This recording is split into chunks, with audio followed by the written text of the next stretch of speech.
unlocking your world of creativity with best-selling author and brand innovator, Mark Stinson. This episode is brought to you by White Cloud Coffee Roasters, where every bean tells a story of adventure. Visit whitecloudcoffee.com and use the code CREATIVITY.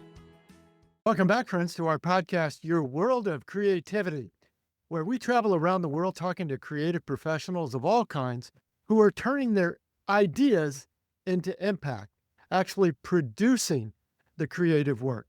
And that's what it's all about. And today we're going to dive into the music business side of things with a former contractor who left a 2-decade-long career to pursue his passion for music, ended up redesigning the record label model itself. Welcome in Don Rodriguez. Don, welcome to the show. Thanks for having me, Mark. It's a pleasure to be here. Yeah, we're stamping our creative passport outside of Las Vegas, Nevada today at the I&I Music Studio. He's a recording studio, record label, music publisher for independent artists. You've got a lot going on here, Don, but it didn't start off right from the beginning. You pivoted into music after this career as an entrepreneur and a general contractor. I'd love to hear more about that transition and how you decided to pursue this passion of music. Well, I guess my musical journey started as a child. I'm a second generation musician. My father is a musician and played in bands and is very talented, plays multiple instruments, plays by ear completely. And I don't think he's met an instrument that he hasn't played within an hour or so. Right. But anyway, so I'm a second generation musician, but in our household, music was frowned upon when I was a child. Before kids, the music life had presented problems to a young married couple that were my parents. And while we had music in the house all the time, pursuing music was not something that my mother really wanted for any of us. Well, having said that, I was in piano lessons as a child, and it was actually me, not them, that wanted to get out of them. I grew up in inner city Houston, Texas, and if you can imagine, I was the only Hispanic kid in a 98% Hispanic neighborhood that would leave playing baseball or whatever, football in the street to go take piano lessons. So by the 5th grade, it was very unpopular. I was the butt of a lot of jokes because of it. So I was begging my parents for a good minute to get out of piano, and they finally let me. So it was a thing where they both encouraged music, but they really weren't pushing us or giving us an opportunity or encouraging us or even describing to us that there are musical options available. However, my brother and sister and I, we knew anyway, because in my house, it was not uncommon to watch musicals as movies. We watched all musicals when I was growing up. My father, like I said, was just into all kinds of music. Music was always playing. We had a piano in the house at all times when I was growing up, as well as guitars. But at the time, at about that 5th grade, 12 years old, 9 years old, 10 years old, I think it's about the 5th grade, if I remember correctly, I finally got out of piano lessons. So my parents let me quit. And I regret that. It's probably one of my bigger regrets to this day. But after that, I just wasn't into music. I listened to music all the time. I have a lot of musical influences from growing up in Texas, but I didn't really do anything about it until I got to Las Vegas in my older years after my kids grew up. I actually went into construction as a young adult and stayed in real estate development my entire career and became a contractor, and spent about 20 years as an entrepreneur, about 18 years now as an entrepreneur, my own companies. And so, yeah, it's been a wild ride, but in the background, music kind of reignited in me, I would say, in my 40s. Yes. And it's interesting how you're talking about music being in your blood, and now business being in your career side. No wonder there was something about music industry, music business that drew you in here. So when you got to that side of things, what did you almost immediately see that you said, hey, I think I can approach this differently? Otherwise, you're going to be one of many. You said, here's something I think I can offer that might be different. Yes, my entrepreneurial spirit came from my mother. So my music came from my father, but my mother supplied the entrepreneurial spirit. She was a hairstylist and owned her own salon. My first job was washing and drying her towels at her salon as she would see clients in and out. as an entrepreneur, I was first of all, I'm very self-motivated, right? You have to. And I've always been that way. My parents gave me an incredible amount of work ethic. And so I've always been the one just wakes up and starts doing. And I believe in action. We were taught that as well. If things aren't going your way, you've got to get up and do something. Doesn't even matter what you do as long as you're just doing something. That's advice that I always give. If life's not going your way, take some kind of action somewhere. Just don't lay down. And so that kind of led me into a long career in construction and real estate development and other companies as well. The I&I Music Studio and I&I Music Publishing represent businesses number 9 and 10 for me as startups. I've had some failures, but I've also had some successes that my wife and I have sold 2 businesses that we started, and they're still going. And then we also still have 3 other businesses that we operate. My wife has her own business that she operates. So we're very entrepreneurial. And coming into the music business, as I got a distaste for construction and I just was done, and the heat got to me in Las Vegas, of course. Sure. And so I started to look for a new direction. And under my nose, I had built the studio that you see behind me. And me and my friends had used it as a jam studio. And so in this kind of semi-retirement pivot in my career, I decided to rewire my studio, build some sound baffles, build a sound booth where we host podcasts in there as well. And we record vocals in there. And I got this place ready to record masters, which is what we do now. But as you were saying, as an entrepreneur, I'm a bit of a deep diver. And so when I went into my own music career, I realized that if I'm going to be successful, I need a label. And of course, I'm a startup entrepreneur for 20 years. So I started a label. And then as I dug a little deeper, I'm like, there's $2 to every piece of music. There's the master recording and there's the composition. Most people are only collecting $1. If you want to collect the other dollar, you need a publisher. Well, I'm a brand new artist, right? So no one's going to sign me as a publisher. So what do? I start a music publishing company. So after I do all 3 as an artist, a label, and a publisher, I'm just naturally open to sharing. I've always been that way. And so I just open the doors to other independent artists who are struggling to get their music made. I fund artists here, sometimes up to 100% if I really love your music and I think that we'll be successful. We have a program here where we set a budget. This is where my construction background comes in. Yes. We set a budget for what your record is going to cost, the remaining singles you need to record. For example, I have an artist I'm working with right now, Holly Liba. She's recorded 4 singles already, and I have a minimum 9 singles to an album, 9 tracks to an album. So she's got 5 to go. So what we'll do is we'll sit down, figure out a budget for the 5. What do we have? A drummer, guitarist, bass, violins. We'll talk about every single song, how we're going to build it, set a budget. And then I'll say, all right, what can you contribute to this budget to get it done? And then on my end, we work with sponsors here at the studio and myself, and we figure out a way to get the rest of the project funded. And then we make music. Yeah, I love that we're looking at all 3 sides of this. And I want to peel apart each one of those. So let's start with the label. Okay. There's obviously some strong belief now that independent artists don't really need a label. You can do it on your own. What is the difference between an artist trying to do it alone and having the right kind of label and team behind them? Traditionally, what the label did was they funded getting your music made. And that's what I do here as well. And getting music made is not cheap. Even if you're doing it yourself, there are cheaper ways to do it, but you get what you pay for. The product is going to reflect the equipment and the quality of gear that you're using, right?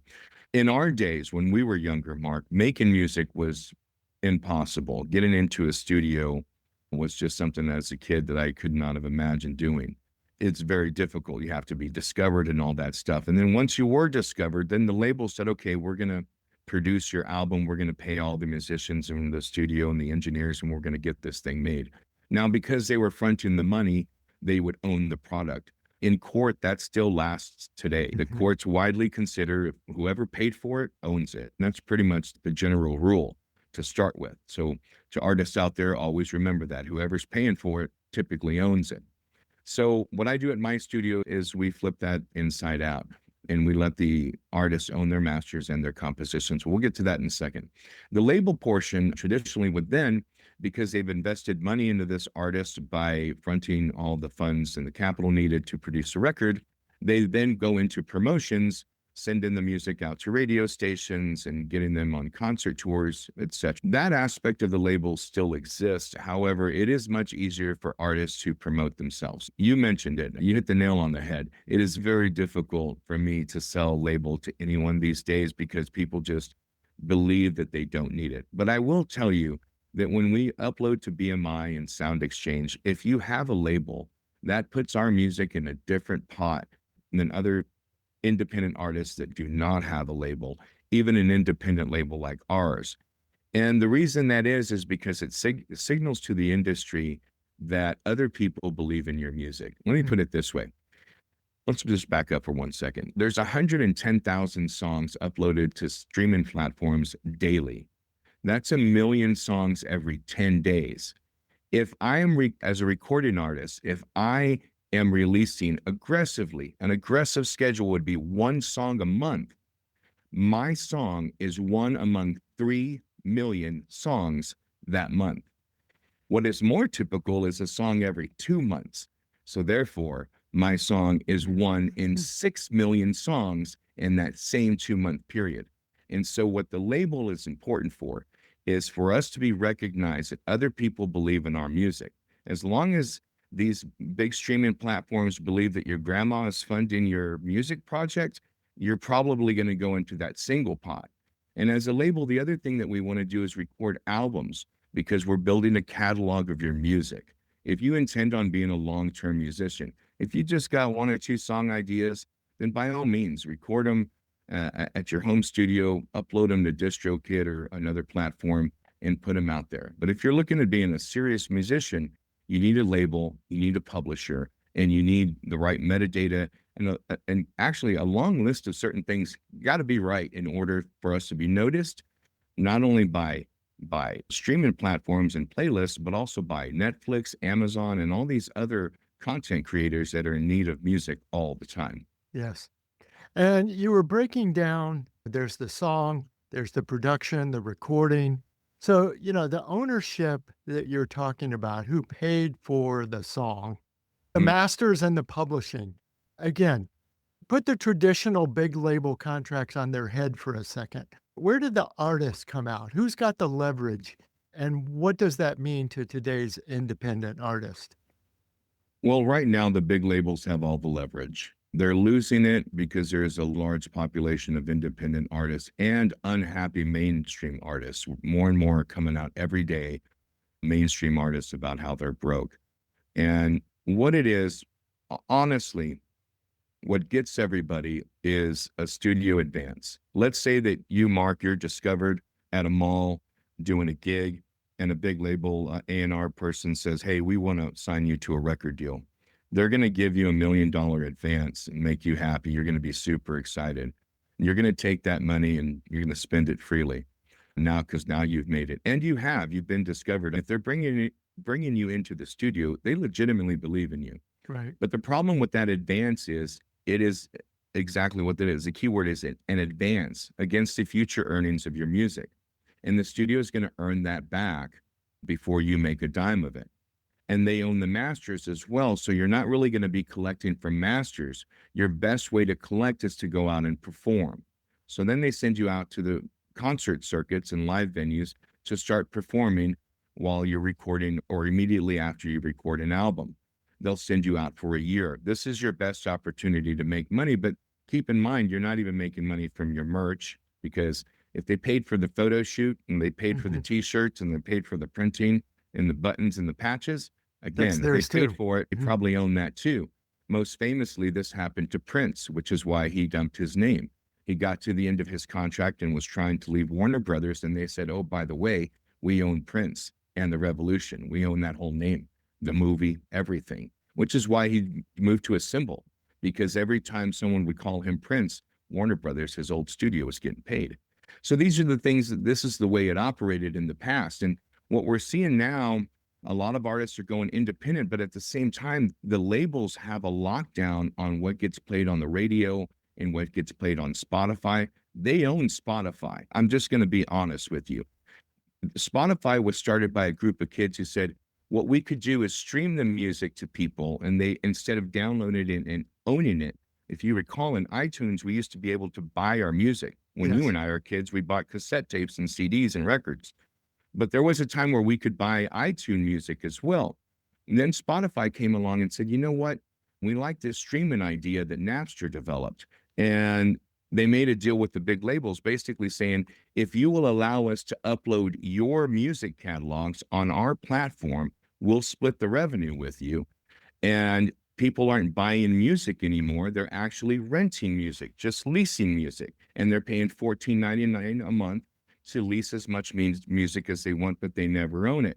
The big labels thought this is genius. And it was. From an evil business person standpoint, it was. And they started making buku bucks. And you'll notice that if you recall, you probably do, iTunes for a while stayed with selling their music. But That's right. as soon as it came time for Apple to renew that publishing lease, the big labels were already benefiting from Spotify, and they told Apple, no, the only way we're going to do deals from now on is by leasing only. And so then Apple's went to iTunes, which is more like the Spotify, and now we pay for that service. But it was the publishers and the music labels that made them do that from the success of Spotify. Right now, Spotify, if anyone's listening to Spotify, that's great. You're really not helping the artists at all. You're just not. You're not helping your favorite artist. You want to help your favorite artist? Go to Target, go to a record store and buy an album. That money actually will make its way back to the artist. So interesting. Yeah. This gives us a chance to put the spotlight back on an artist for a second. We were talking about one of your artists that was classically trained as a guitarist and added fantasy grunge to the catalog. But tell us about an artist like this. This is the beauty of working with independent artists. They have so many ideas all the time. It's like independent film, new stories, new ideas, new perspectives. Yes, Austin, of a band called Trap Key, he's gone solo. Maestro Arcana is his performing name. And he started out as a funk type of a metal band, but going solo. And he's classically trained in guitar, as you mentioned. He's a very good, accomplished guitarist. But in his personal interest, he likes Renaissance, fantasy, Lord of the Rings, the style of music, gaming, anime, which is very popular. These genres that I just spoke of are extremely popular right now. And so when he's telling me this, I'm like, yeah, absolutely. I'm seeing dollar signs as he's talking about these song ideas that he has with gnomes and stuff. It's just wonderful. And I'm like, let's do it. So he starts coming in. He comes into the studio twice a week and records vocals. And he always has new song ideas. I'm smiling ear to ear because I just absolutely love working with him because his ideas are so fresh and he's got a great voice. And I think he's going to be very successful. Maestro Arcana is his name. So yeah, he's coming soon. And then I've also got hoping to land a Polynesian artist named Wise, who's has a great voice, a phenomenal voice. If you saw him on Soundstage Las Vegas performing a song called Boulder City, very good. He has played me some of his stuff on his phone that he has recorded. Here's some songs. What do you think? I'm like, man, I can't wait for you to get in the studio. But I'm inundated. As a matter of fact, I'm actually finishing 2 albums right now. So I don't do a lot of advertising because just as soon as I open the doors, just among friends and colleagues and talking to people, I've met wonderful artists like Pamela Jean, who tours the country as an independent artist from Florida to Seattle. She came through Las Vegas. She's absolutely phenomenal. If there's a model of the perfect independent artist and how to be successful, it's Pamela Jean. Holly Leba is brand new. She's 18 years old, phenomenal voice, phenomenal creativity. Her songs are just fire. So I'm super, super stoked. And I'm buried in music right now. I love thankfully. that. I love that. Yes. And we've been talking about the publishing and other aspects of the music industry, but you're also bringing up literally coming in the studio. Now, the world is full of these stories. Hey, they did it in their bedroom. You can mix it yourself. You get the tools, you get the software. Why does an artist still need a producer? Why do you still need the professional studio environment, in your opinion? Let's tackle that in 2 parts. Why you need a producer. A producer is a project manager like me. They're both creative. They have great ideas. At least this is what you want in a producer. But they also have connections. They know how to negotiate. They know contracts. and they know how to keep you on task. As an artist, artists tend to be artsy fartsy, and every artist I know has at least a half dozen unfinished songs. And so when you get into a studio environment and you have a guitarist and a drummer and a bass player and your producer sitting there saying, all right, let's play what you got. Maybe you say, I only have a verse and a pre-chorus and a chorus. I've got no bridge on this one song. The producer is going to say, all right, then let's play it. Play what you got. And then everyone else is going to start working with you. And you usually finish a song in that day or the next day. And so that's why this environment is so important. So if you're an artist out there, you're probably already related to what I'm saying. 6 unfinished songs, 12, and then new ones come in all the time. As a creative person, we're bombarded with music in our heads, and sometimes we have to get and record it. I'll scroll you here on my phone. I'll show you. I have this list. I use an app called Pitch, which is really great. And what Pitch does is records your voice notes, but it also records the note at which you're speaking, if you can see that. And that's handy because when I get back to my guitar or the keyboard or whatever you write with, you already know what key to start, you know where that melody was. But let me show you my recording. So here's a list here, and these are hopefully you can see that. These are just recordings that I have, and this is just me. There's hooks, there's melodies, all kinds of different things, lyrics. And sometimes I think to myself, when am I going to get to this stuff? Right. But this is every artist. And so this is what your producer does. Play me what you got. And then the producer will say, play me the stuff you don't like either, because the artists are usually hard on themselves. And that was stupid. And there's a lot of stuff, Paula Abdul most famously, that is pulled out of the trash and ends up being a hit. Yeah. So that's what the studio environment is important for. Plus, we play instruments here. There is a lot of digital clean music. I have some of those tools. They're dusty because we never use them. My drum kit is mic'd up, keys, horns are mic'd up, microphones. And we're old school here. We play those heavy, clunky things called instruments. I love that. Great stories. Don, what a great conversation. I want to make sure people know how to connect with you, learn not only about your work, but the artist's work. Where can we find you? So I'm most prevalent on YouTube, the I&I Music Studio, spelled out, the I-A-N-D-I Music Studio. Also on Instagram, I'm heavy on Instagram. I'm not big into social media. I really try, but man, I'm so busy. You got a lot of work to do. I got to quit my job to do the social media thing. Thought about hiring some people, but I hear about social media managers posting sometimes with less frequency than I would. I'm just doing my thing right now. But yeah, you can find us on Instagram, I&I Music.studio. Also on Facebook, I&I Music.studio. And on our website, www.I&I Music.studio. Talk, I think that one is the I.music.stud. It picked it. I didn't pick that one. Yes. But yeah, thanks. And we'll put all those in the show notes. I just wanted to make sure if somebody was walking or driving or wherever you listen to podcasts, they know where to find you right off the bat. Yeah, our soundstage Las Vegas is a playlist on our YouTube channel, and that's where you can find independent artists that come through our studio and perform their original hits. Out here in Las Vegas, I'm sure we're known as the entertainment capital of the United States. And all of the cover artists that you see out on the strip, they're phenomenal. We have some of the best musical artists in the entire nation. I think per square mile, I'd put us over Nashville for sure. Maybe LA has more talent per capita than Las Vegas does. But anyway, my point is that all of those artists that you see performing your favorite cover songs when you come to Las Vegas with your girlfriends and your husband and your parties and whatnot, all of those artists also, believe it or not, have their own careers and their own music. So our whole thing here is to find those phenomenal artists and say, hey, do you have your own music? Because we'd like to hear what you have. And then we bring them on this studio right here where I'm sitting, and they perform on what we call Soundstage. And that's a YouTube playlist. You can find that on the I&I Music Studio, all one word on YouTube. That sounds great. Thank you. So my guest is Don Rodriguez. Don, as we close here, I'd love for you to speak directly to some artists that I'm picturing. I love that you're in your studio. I see the instruments, I see the setup. You can see that I'm in my coffee shop here in Eagle, Idaho. We welcome independent artists every week to play live on Saturday at the coffee shop. They're releasing music, they're trying to get it up on Spotify. They're just the kind of people you were talking about. They've got the talent, they've got the songs. Talk directly to somebody like that who says, perhaps I could go to the next level.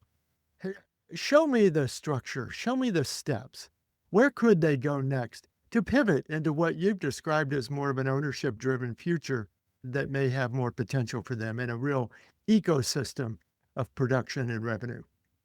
Thank you, Mark. I appreciate that.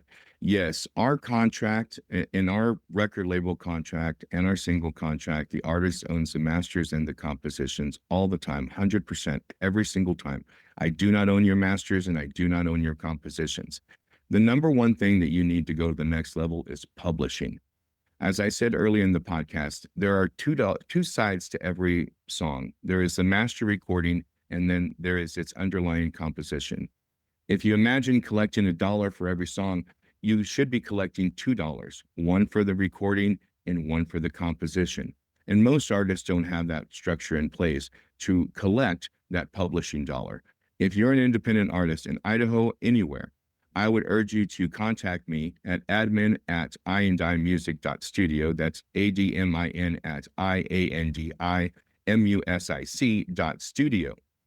And ask about our publishing administration only contract. If you're an artist who's already released music, I will onboard you for absolutely free. Bring your music into our publishing catalog. Again, we never take ownership. We only take, on our publishing only, is a 12% commission. A commission, meaning where I place your music and what we collect for you is a 12% fee on top of that. But remember, this is out of a whole new dollar. So a lot of times I'll talk to artists and they'll be like, I like the publisher, but I don't want to give up another 12%. That's the wrong idea. Right now, you are collecting $1 from your master. I am introducing a new dollar and taking 12 cents of that new dollar. So this is introducing a net to you, a new 88 cents per song, per download. So publishing is key. If you want to get to the next level, you need to have publishing. Email me, I'll send you an application, because what we got to do is we got to figure out all your metadata. In the very least, sometimes there is a small charge if I have to go and change metadata that you mistakenly put or didn't fill out correctly when you uploaded it to your distribution company, your online distributor like DistroKid, for example. But those are simple and I know how to fix them. So we have a publishing administration only contract where you can become part of our independent artist catalog. And the reason I'm building this independent artist catalog, thank you for asking, Mark, is because right now we are seeing big studios, both labels and Hollywood, using AI to create music. And the reason is because they have so much content to produce. We were talking about social media and how difficult it is. Imagine if you are Amazon Prime competing with Netflix, competing with YouTube, competing with Disney, Hulu, and ESPN, throw them in there. These people are really spending billions of dollars on producing content, and they need music. They can't get enough music. And the reason they're going to AI is because legally they can. We'd like to stop that. But here's my thing. I feel like if we as independent artists could build a catalog and we had our publishing in order, all of our legal rights to sell the music, then we could supplement all of that music they're in need of. In other words, I guess what I'm saying is we have this big consumer of music and we have this big population of independent artists over here. But the reason they can't use each other is because our publishing isn't in order. The legal format of your composition, this is what I'm talking about. Your copyrights, both your sound recording and your published art copyright. You need them both. Your metadata's got to be right. You've got to be listed on the PROs, ASCAP, BMI, Sound Exchange, MLC. So as a publisher, these are all the things that we do for you. So if you're an artist and you're looking for the next level, contact me about publishing, because I'm building a catalog right now that we can promote and ship off to the big content makers. Yes. Anyway, that's my spiel. Thanks, Mark. It's always good to talk to somebody who knows both sides Don Rodriguez Thank of you. I&I Studios. It's so good to talk to you. I&I Music Studios is the place. He gave you his email. He wants you to reach out. Don, thanks for being on the show. Thank you for having me, Mark. It's been a pleasure. I It's appreciate it. been terrific. And listeners, this is the kind of program that brings together these themes. We've talked about creative reinvention. Don reinvented himself, but you're reinventing yourself every day. We've talked about ownership, entrepreneurship in music and business. And a key element of all of us creative artists is to know the numbers, is to know the business. Otherwise, yeah, we're creating things in the basement, in the workshop. We take it out on the road. We sell it at the art fair. But this, if you want to make a living, if you want to make a living out of your creative art, we've got to learn the business side of the ecosystem as well. Don, thanks again. And listeners, come back again next time. We're going to continue these round the world journeys. We've been from Australia to Austin to Las Vegas today. We're going to continue traveling around the world talking to creative professionals about how to get inspired, certainly, but also how to organize ideas and how to create the confidence and the connections to launch our work out into the world and do it profitably. So until next time, I'm Mark Stenson, and we'll keep unlocking your world of creativity.